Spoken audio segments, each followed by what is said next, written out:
time you put the steering lock on this, there's a security cover that covers the ignition lock if it can't be tampered with, which is good, but it's also quite annoying, because every time you want to start your scooter again, you have to put the end of that key in there. Try not to put your key ring in the way. Get it in the right way, and then you can put your key in.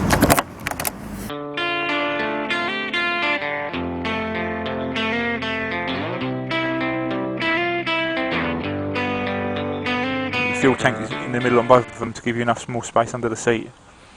Plastic fuel cap in an aero styly, but other than that alright. You've got a slip away lock there, that's quite handy. That's where I'm putting my camera bag at the moment. And lots of brown plastic.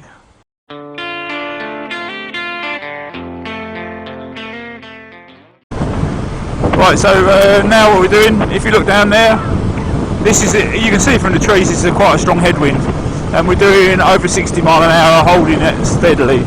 That's good out of a 1254 stroke. That shows it's a good motor. I think this engine is going to go into the LX, or the Primavera as it is now. Still doesn't feel quite as strong to me as that 3-valve engine did, but you can see the advantages.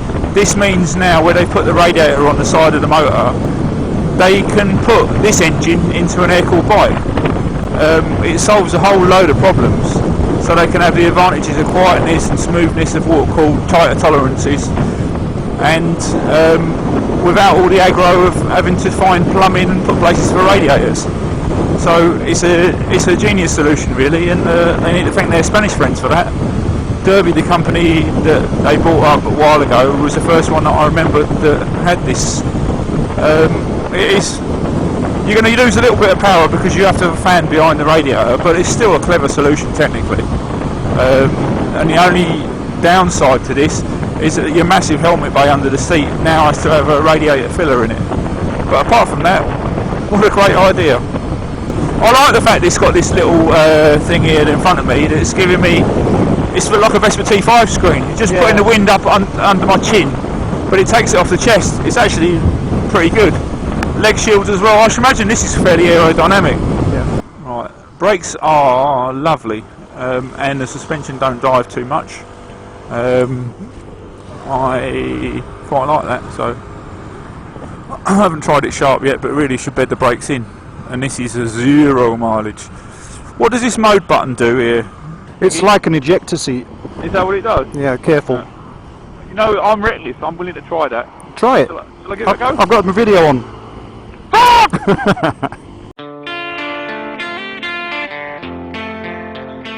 With the PCX, it's also got a radiator that's part of the engine, which cuts down on quite a bit of weight high up and quite a bit of pipe work as well.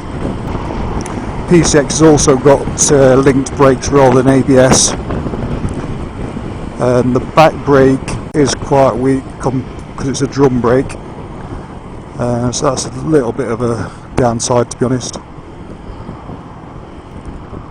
Although it has got LED headlights, and they are very bright at night. I should imagine this isn't too bad to work on, so it looks like you're going to be able to change the brake hose, drop the forks out. You know, I can imagine this being relatively sensible service. The whole thing with the steel floor plates is nice, with the grip tape on them. It's a nicely made little thing. It's certainly brilliant for the money, and I can imagine why it's sold in such great numbers, because you feel when you bought it like you've bought a piece of quality kit.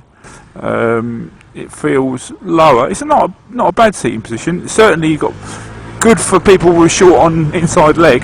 Can easily get their feet down on this. I think the seat height's a bit lower. I'll tell you what, it feels the bumps a bit worse. These forks are definitely nowhere near as good quality as that. No. It handles alright, but blimey, it's not exactly comfy. No. Not on bumps.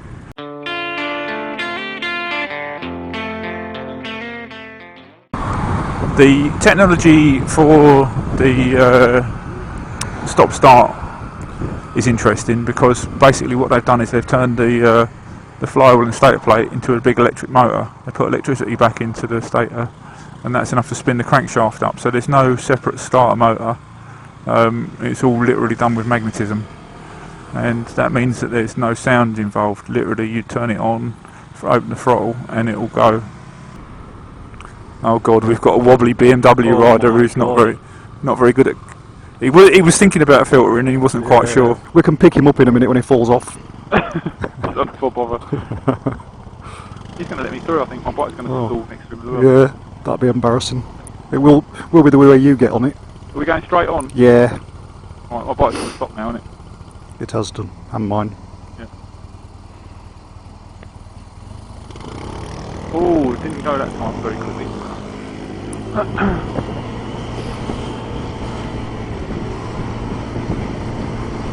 It does get round corners quite well, this. And this.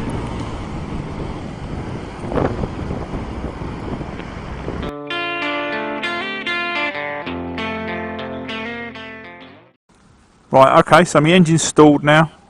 I've got a little flashing green light, and in theory it's going to go off the throttle the same as Iggy's is. Right, 1, 2, 3. Definitely faster, isn't it? Yeah. We'll do that one again. Yep. That's an important deal though for a commuter. It is, yeah. If you pull to the front, you don't want to be holding people up, do you? No. You want to be getting going. So we'll wait for it to stall. Right, they're both dead. Yep, mine's got the green light flashing for the idle stop, and so has my learned friend here. 3, 2, 1. Yeah. There's a bike length in it. Yeah.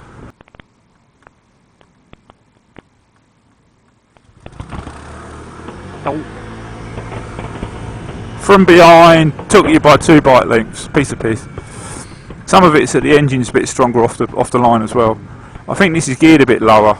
I think that's probably why you're not catching me on top speed, but I mean the Piaggio's a bit quicker on top speed, and this is a bit better off the line. The stop-start on the Piaggio, it seems like you've got to give it full throttle and sort of kind of wait a little split second before it goes. This one seems to start going as immediately as soon as you open the throttle. It feels a bit more responsive in that sense. I don't think it's a good place to do it here because I'm going to end up in the back of that car.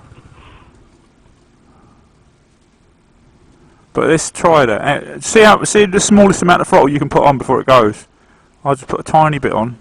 Mine's gone already. Tiny bit. Mine's about just under a quarter of a throttle, I'd say. Yeah. Oh, I bet you have to turn this. Look. It's going. Yeah, look, here's mine, look. That's quite a lot. There. Yeah.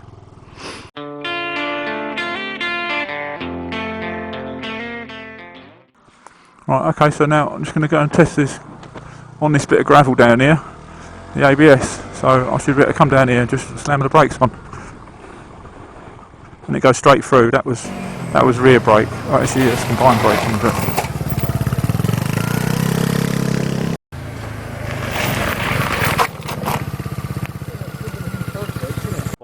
Right, okay, so this is front brake alone over gravel. That's amazing.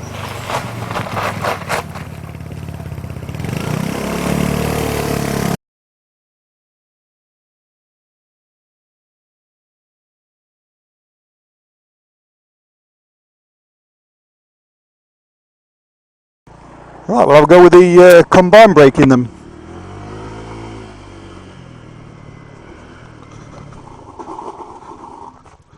It still stops you quite under control though. You weren't on the gravel though, you're on the thing. The gravel's only where that line is. Oh. You're cheating. On the gravel this time for him. Still quite under control though, isn't it?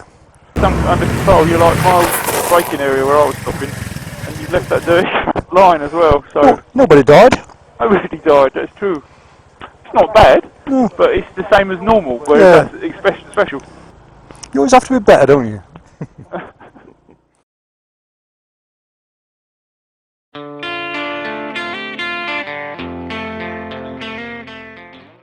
Now a little experiment there on the gravel proved that the ABS is of value.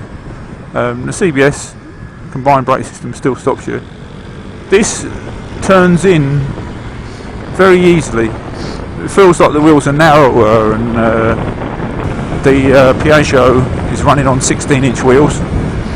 and that seems to it absorbs bumps a lot more. At the moment I'm trying to follow him around these corners, and every time I hit a bump I'm getting jolted around. Before, on the Piaggio, it's just smoother. But perhaps it's a bit unfair to compare these. They're comparable on price, but really what you're comparing is the Medley is more like the SH, which is the Honda's high wheeler. And when I rode the SH felt better. Certainly in terms of suspension than the PCX. PCX feels a bit cheap in terms of suspension.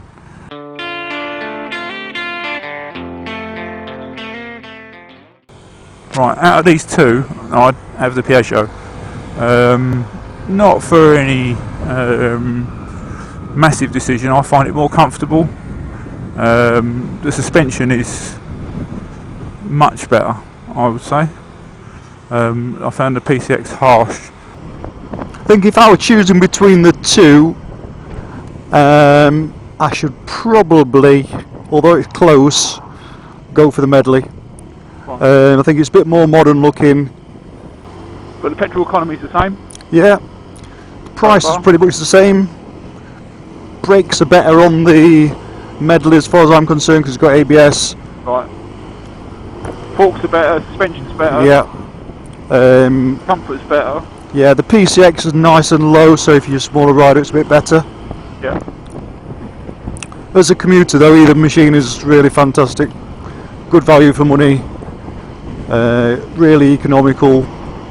You're looking at, according to official figures, 134 miles per gallon on either machine.